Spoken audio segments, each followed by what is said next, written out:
Kalau di ayat apa itu, surat apa saya lupa, kan disebutkan fa idza sawaituhu wa nafakhtu fihi min ruhi ya. Jadi setelah kita sempurnakan kejadiannya, kami tiupkan sebagian dari ruhku gitu. Nah, pertanyaan saya, apakah nanti Allah di akhirat itu mengadili ruh-ruh yang merupakan bagiannya sendiri?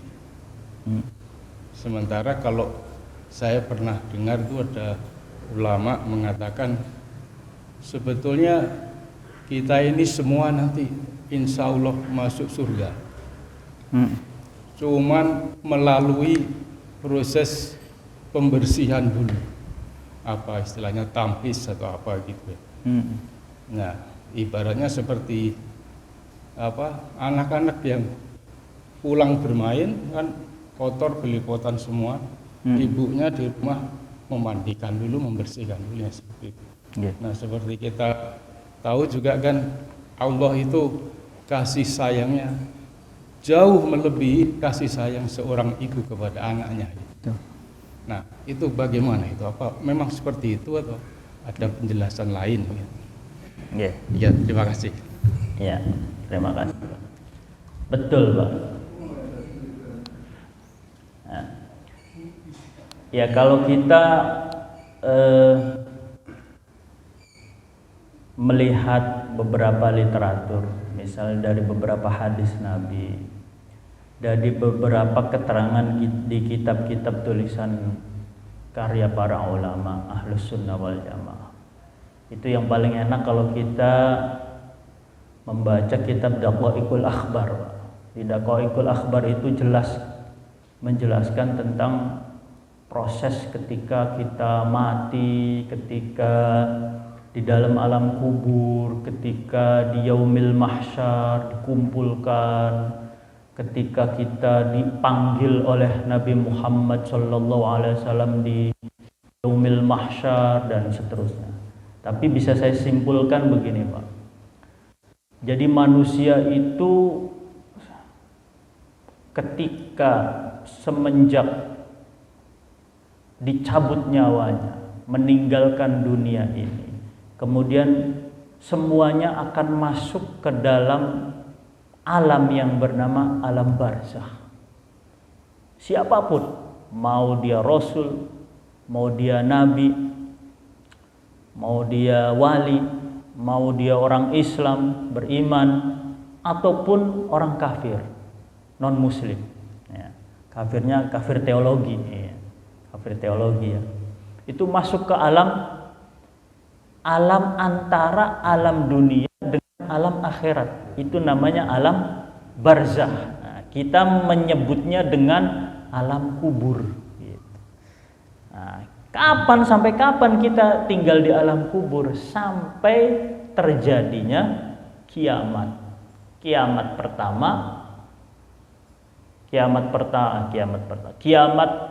fase pertama itu ketika ditiup trompet oleh malaikat Israfil, sangkakala pertama, tiup, hancur semuanya. Mau makhluk yang paling kecil sampai makhluk yang paling gede, hancur semuanya. Semuanya ciptaan Allah dihancurkan oleh Allah. Tiupan yang kedua, bangkit lagi, diciptakan yang baru lagi. Nah, tiupan yang kedua ini kemudian masuk tuh.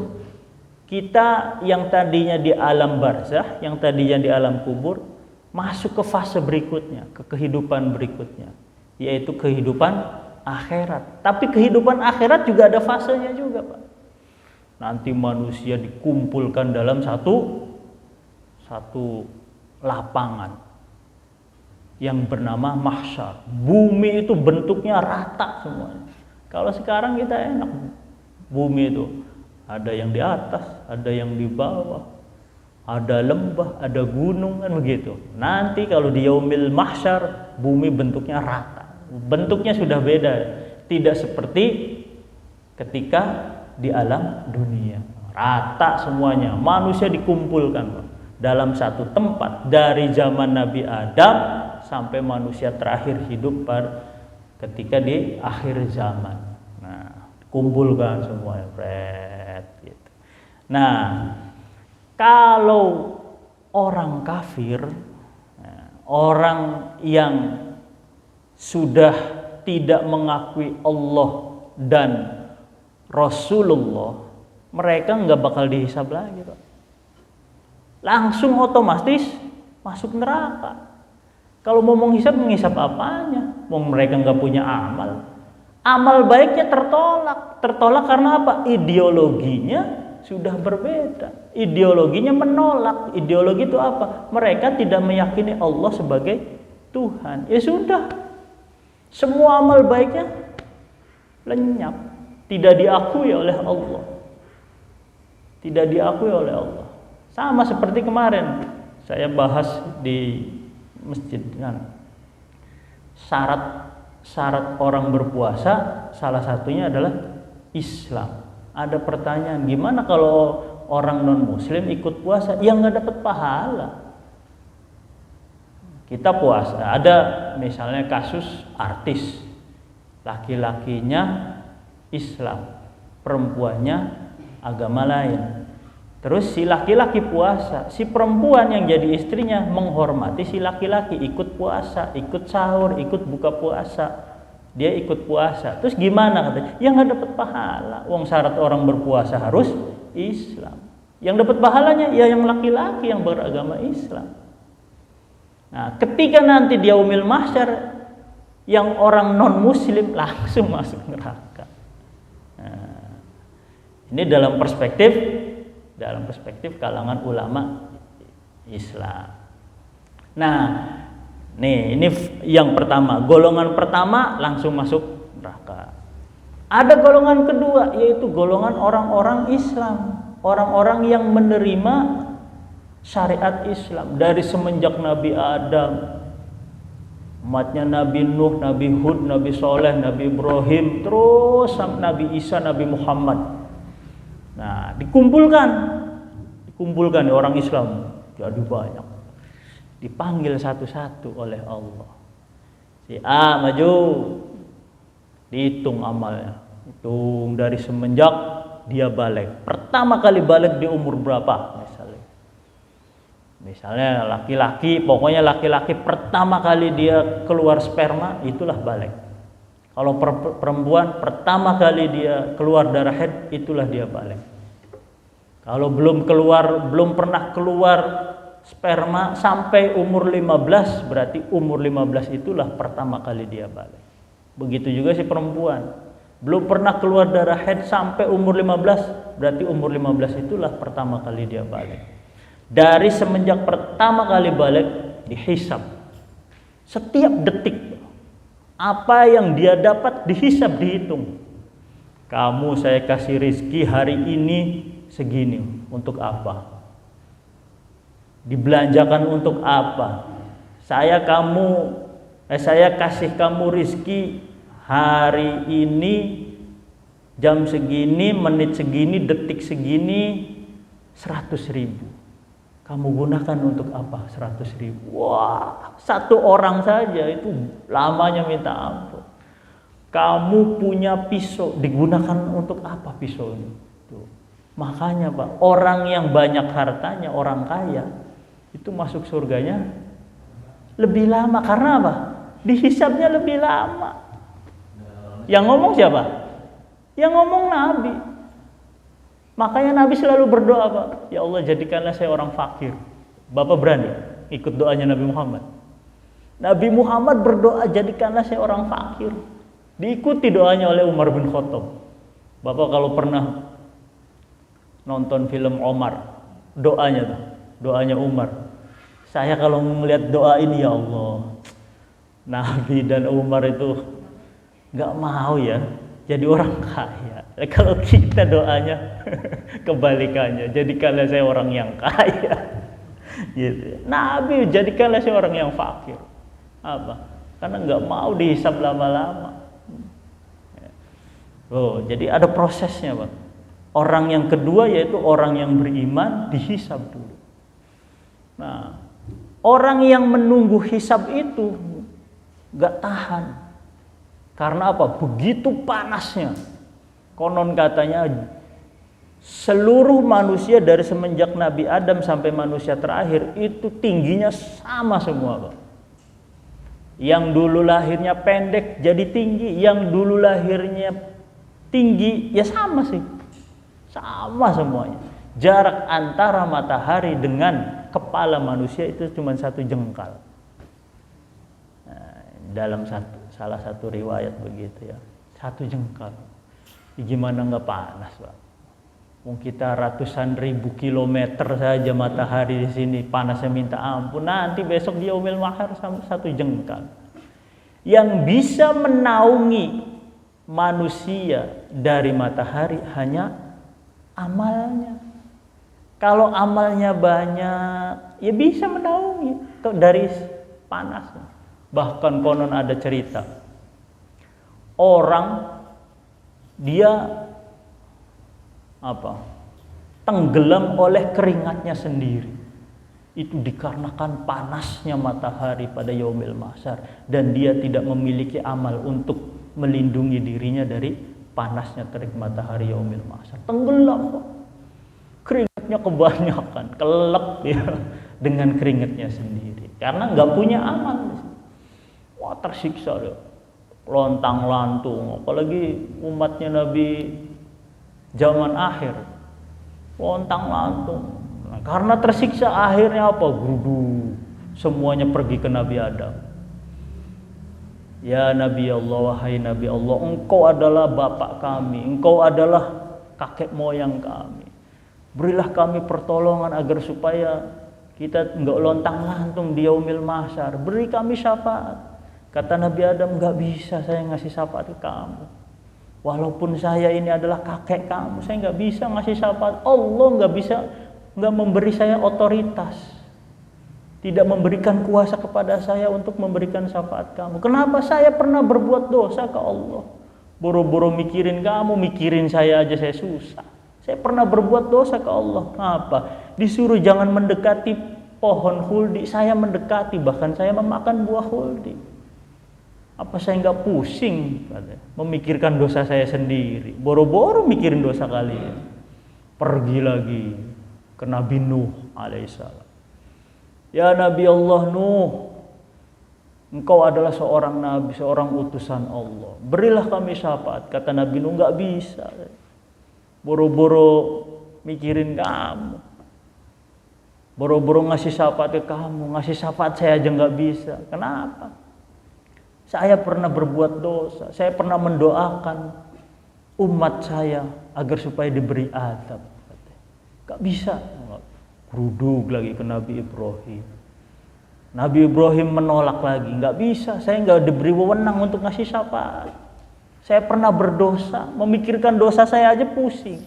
Loh, dosa apa? Saya pernah berbohong. Berbohong apa? Berbohong kepada Raja Namrud. Berbohong apa? Padahal bohongnya baik. Untuk apa? Agar supaya si Raja Namrud sadar. Saya pernah menghancurkan berhala-berhala itu, kemudian kampaknya saya gantungkan ke patung yang paling gede. Kemudian ketika saya ditanya oleh pasukannya si Namrud, siapa yang menghancurkan ini semua? Terus Nabi Ibrahim kemudian menunjukkan ke si patung yang paling gede, ingin menunjukkan bahwa yang melakukan ini semuanya patung yang paling gede. Itu kan bohong, kata Nabi Ibrahim. Saya mikirkan ini saja, pusing apa? Gimana saya mau menyelamatkan kalian semua? Pergi lagi ke Nabi selanjutnya, ke Nabi Musa. Gak bisa, kata Nabi Musa, saya gak bisa ngasih syafaat kamu. Saya sendiri punya dosa. Dosa saya pernah membunuh orang Mesir, walaupun kafir. Gak bisa, saya memikirkan dosa saya sendiri. Ruduk lagi ke Nabi Isa. Kata Nabi Isa, gak bisa. Saya punya salah. Apa? Umat saya menyembah saya, menganggap saya Tuhan. Gitu. Pusing ya, gak bisa. Datang ke Nabi Muhammad SAW. Kata Nabi Muhammad, Oke, baik, kamu tunggu. Pergi ke arsy Nabi Muhammad SAW. Pergi ke arsy memohon, bersujud kepada Allah Subhanahu wa ta'ala. Kemudian kata Allah, "Udah, kamu kasih syafaat khusus untuk umatmu," kata Allah. Pergi balik lagi ke alam mahsyar, panggil umatnya Nabi Muhammad. Tuh, berarti yang pertama yang pertama non muslim sudah duluan di neraka. Yang kedua orang Islam. Orang Islam dari semenjak zaman Nabi Adam sampai manusia terakhir. Nah, golongan yang pertama hanya di luar umatnya Nabi Muhammad. Mereka tetap mendapatkan proses audit. Dapat proses audit. Golongan yang ketiga terbagi dua. Ya, golongan yang ketiga ini siapa? Umatnya Nabi Muhammad, terbagi dua. Ada yang mereka kena proses audit, ada yang enggak. Yang kena proses audit yang tidak terpanggil oleh panggilannya Nabi Muhammad. Jadi Nabi Muhammad manggil nanti, "Ya ummati, umat saya sini, umat saya sini, umat saya sini." Yang mendengar panggilannya Nabi Muhammad itu yang sering pertama adalah orang-orang yang bertakwa, yang dengan tulus ikhlas menjalankan syariat agama. Kemudian mereka adalah orang-orang yang mencintai Nabi Muhammad, menjalankan semua sunnah-sunnah Nabi Muhammad dengan maksimal, sekuat mungkin, semaksimal mungkin, mencontoh perilakunya, mencontoh sifat-sifatnya, mencintai nabinya, membaca sholawat. Nah, ini yang mendapat panggilan, bahwa, nah, gitu ya. Nah, setelah dibawa, jadi ada dua ya. Yang diproses audit mereka nggak dengar panggilannya Nabi Muhammad, mereka diproses. Yang dengar panggilannya Nabi Muhammad nanti terbagi lagi, melewati siratal mustaqim, jembatan yang menghubungkan antara alam mahsyar dengan surga.